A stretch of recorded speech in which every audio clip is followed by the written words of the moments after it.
Never does a Pixar film release that isn't anticipated in some regard. With the success of Disney and Pixar's film Onward earlier this year, on top of much hype and promises of Pixar's next monumental release, Soul may be one of the most anticipated Pixar films in recent years. Being an original film as opposed to a sequel like many of Pixar's more recent releases, directed by Pete Docter, famous for the likes of Up and Inside Out, and with a trailer that truly felt like a return to the emotional powerhouse films Pixar can make, Soul looked to be truly awe-inspiring. And for most viewers it will be, and yet I still feel it was lacking. Starring Jamie Foxx as the voice of Joe Gardner, a middle school music teacher with a deep love of jazz, Joe has been trying to catch his big break for years, with dreams of making it as a jazz musician. Offered a full-time job at the school he's currently teaching at, Joe begins to feel his dreams of jazz are long behind him.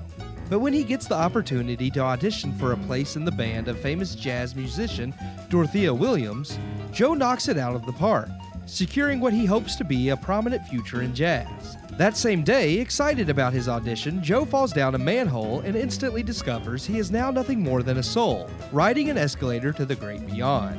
Not ready to die after catching his big break, Joe attempts to escape this afterlife, finding himself in the great before, a place where unborn souls are prepared for their life on Earth. There, Joe meets soul number 22, voiced by Tina Fey, a rambunctious and unique soul who does not wish to be born or ever live.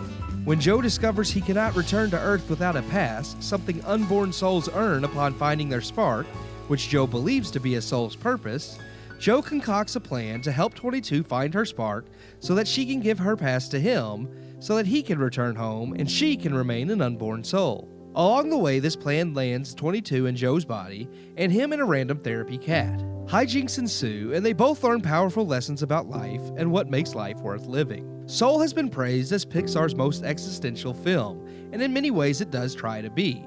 The topic of a person's soul is a heavy one, and the film does play with appreciating life and the ideas of spirituality, but it sadly only ever gets surface level. The film and Pete Docter tackle something so huge, but seem to tiptoe around many ideas regarding faith and spirituality in an attempt to remain neutral to any one given religion. And while this is fine to create something more generic and relatable to all beliefs, it is also this safety that holds Soul back.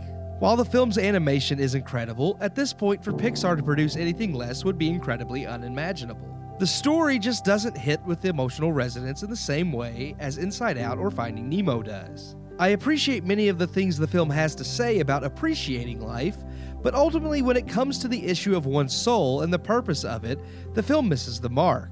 And with the ultimate message being to appreciate everything you have in life. And while this isn't a bad message in and of itself, it does seem to miss the mark of what faith and spirituality and ultimately a soul is for those who have faith. Regardless of which religion you believe in, Soul fails them all by sidestepping the issue for a more generic message. Soul isn't a bad film. It's gorgeous to look at, the animation design, especially regarding those shepherding the afterlife, is brilliant, and it does have heartwarming moments and a really good message.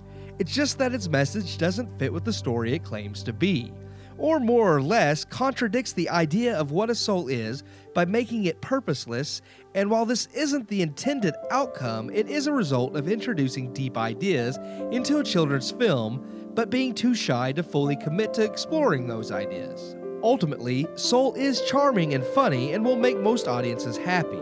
It's just not as well executed as it should have been for the sake of trying to remain non-controversial. I give Soul 3 out of 4 stars.